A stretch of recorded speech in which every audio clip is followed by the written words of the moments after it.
Are you ready to buy your first home but not sure where to start because of the pandemic? Keep watching to find out how we purchased our first home during a pandemic.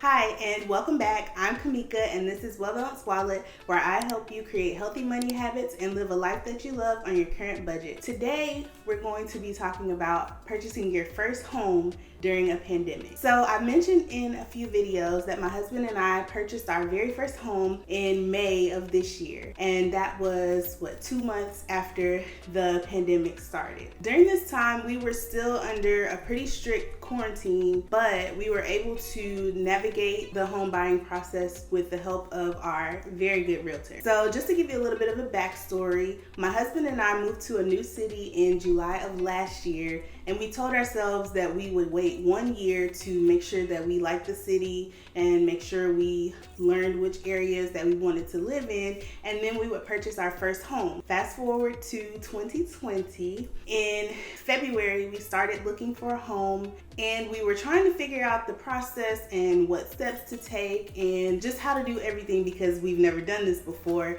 And our parents purchased homes back in the 80s, and things are completely different now. So we started our search in February, we hit a roadblock, and we stopped our search. And then in the middle of March, I think, is when the pandemic hit and everybody was under shelter-in-place orders, and we began our quarantine. We didn't want to let the pandemic stop us from finding a home before we had to re-sign our lease, so we figured out what we needed to do while we were under quarantine orders, and then we reached out to the right people and we made it happen. So in this video, I'm going to tell you how that process went and help you out on the journey of your own.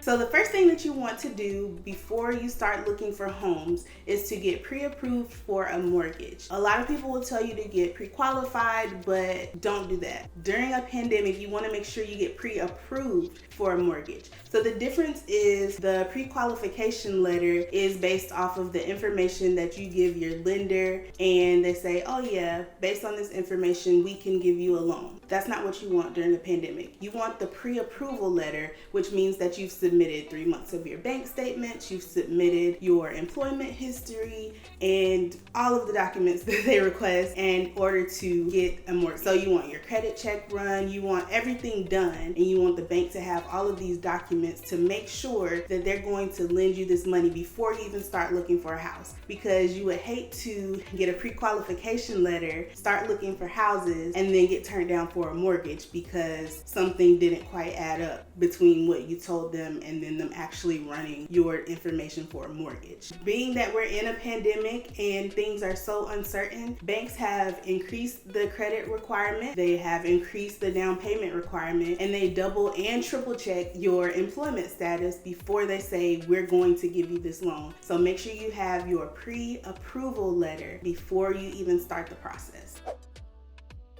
The next step is to have a realtor that you trust. A real estate agent that you trust is a non-negotiable when purchasing a home, but especially during a pandemic. And since this is your first home, you want to make sure you get a real estate agent that has worked specifically with first-time home buyers, because the process is long and you need to be able to feel comfortable asking 1,000 questions, and you need your questions to be answered in a way that you understand. When my husband and I started our home search in February, we had a real estate agent, and she was a very nice lady. She was very knowledgeable about the process of purchasing homes, but it didn't feel like she was catering to the first-time home buyer. I had so many questions because I had never gone through this process before, and her answers just didn't do it for me. I had specific questions and she gave me general answers, but general answers doesn't help when you've never gone through the process and you don't know what it's supposed to look like, you don't know what you're supposed to look for, and you just feel lost when you get back from a home search. So once we decided to start back up on our home search process, we found a different real estate agent, and he was very, very nice, and he is one of the top agents in his field, and you could tell that he has a passion for and that he cares about working with first-time home buyers and making sure that they're comfortable throughout the process and they have their questions answered along the way. He was able to take us through the process step by step, and then he was able to even point out things in our contract, point out things in our mortgage and point out things in the homes that we were looking at that we never would have known to ask about. He also got us a really good deal during the negotiation process. So make sure that you find a real estate agent that you trust.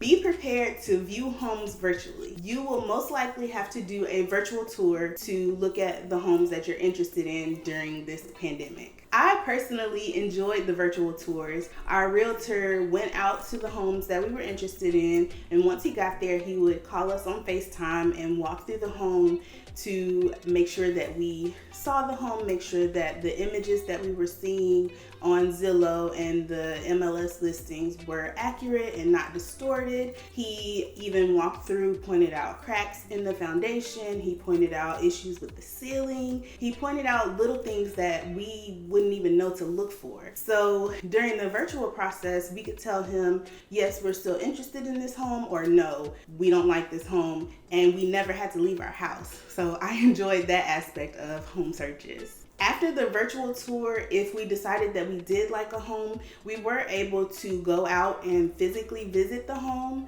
but we did make sure to wear masks, and we also had gloves at the request of the sellers, and we practiced social distancing once inside the home. So make sure you check the rules for your state or ask your real estate agent, because they should be able to tell you what you are able to do and what you can't do during this time.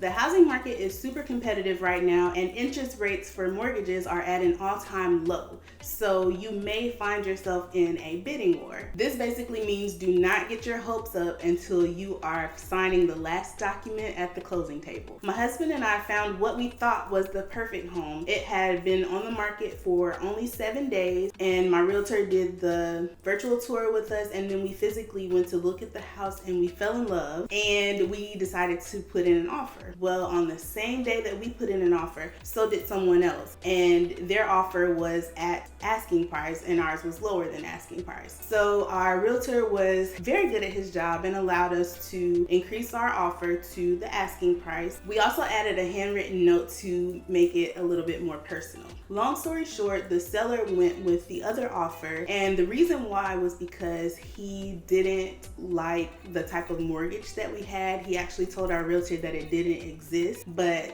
that's another story for another day. Just don't get your hopes up, because you may find yourself in a bidding situation.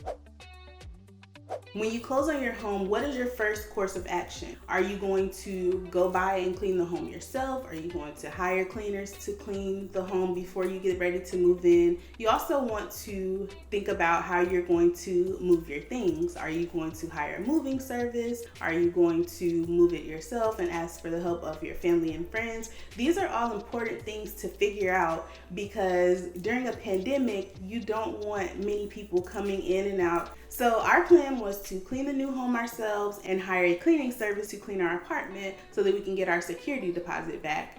But what ended up happening was my parents came to see the house the weekend that we closed, and they helped us to clean our new house. And then instead of hiring a cleaning service to clean the apartment, we realized that we had 2 full months that we were still on a lease for this apartment. So we decided to just go by every day and clean something new until we got everything done. So that worked out for us. But we did have a plan in place before any of that happened. We wanted to make sure that we could keep everything clean and keep everything safe while we were moving into our new space. So there's no right or wrong way to move during a pandemic, but whatever you choose, make sure that you'll be able to keep yourself and your family safe. Preparing to buy your first home can be very stressful and very complicated. And then throw in the pandemic, and that makes it even more stressful and even more complicated. But as long as you know what to expect and you have a plan in place, you have your pre-approval letter, you have your realtor, and you know exactly what you're looking for, you can get it done in an easy and safe way. Overall, we really enjoyed our home buying experience, and I hope this video helps to prepare you to purchase your first home during these uncertain times. So what questions do you have about the home buying process? Leave a comment below and I'll answer them there, or I'll create a dedicated video to further explain the topic. That's it for this video, so be sure to like, comment, and click the link on your screen right now for more Well Balanced Wallet content. See you there.